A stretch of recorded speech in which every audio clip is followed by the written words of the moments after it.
Senator from Montana, Senator Daines.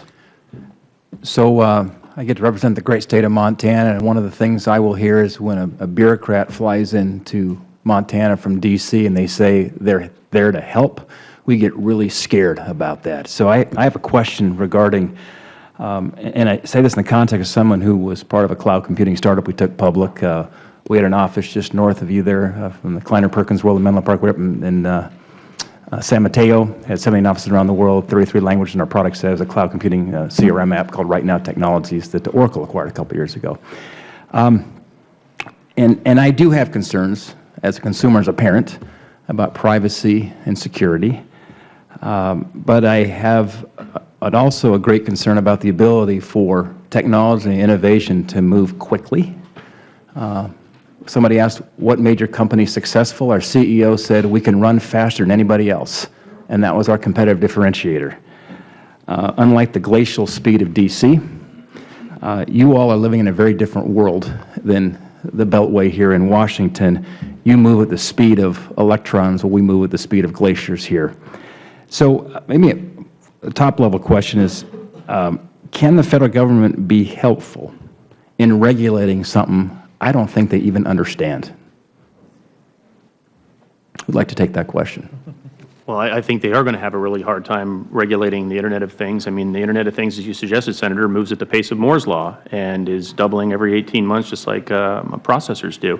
So, you know, that sort of speed is going to be hard for us to set in stone any sort of rules that basically can govern that kind of innovation. What policymakers can do is, beyond establishing a clear vision for how the Internet of Things can be fostered, is to suggest efforts to educate consumers and make them aware of potential security and privacy risks and vulnerabilities. Yeah. Our government has a long track record of doing an excellent job of this in other contexts. I would just commend the Federal Trade Commission and many other federal agencies who have On Guard Online, which is a wonderful online portal for consumers to find great information about privacy and security best practices. Right, right.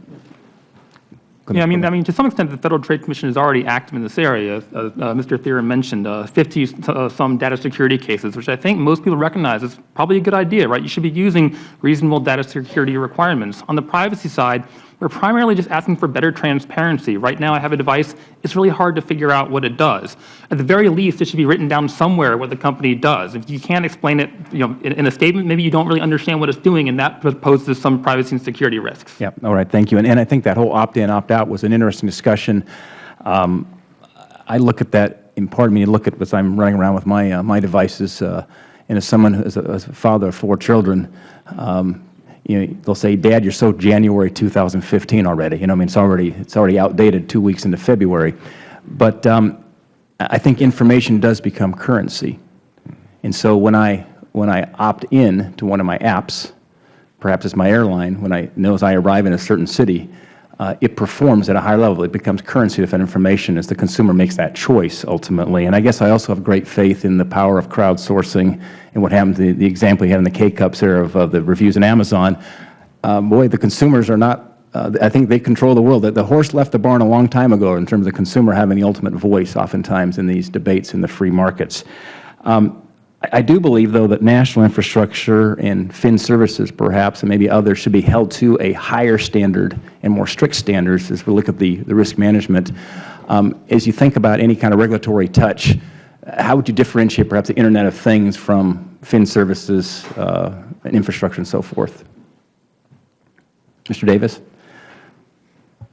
I'm clearly not the expert on financial services, so I'll say that up front. But you know, as we look at this breadth of Internet of Things, given the breadth of it, yes, I believe there will be different expectations for different industries and different market sectors. What happens in the consumer space, I think, is certainly critical in terms of both security and privacy. In the industrial space, there are many opportunities where we can open up and look at data from different data types and different sources that will enable us to derive the value of the Internet of Things, right? New services, new products. And so I think we're going to see different requirements, different needs across different industries. And to your point, financial services could certainly be that good example. I'm running out of time. I wanted to make sure I ask this question, though, and this is as a father of 4 children. And with digital natives now running everywhere in America as they're growing up here, building everything opens up with a swipe of the finger. are there appropriate security measures and parental disclosures we should be thinking about to protect our children from the dangers of online security and privacy? Well, Senator, I've testified in front of this committee many times on online child safety issues. I've written a book on parental controls and online safety technologies. And I can tell you this is a never-ending battle. Myself as a father of 2 young children who are digital natives as well, and they're sometimes ahead of us as parents in terms of their capabilities.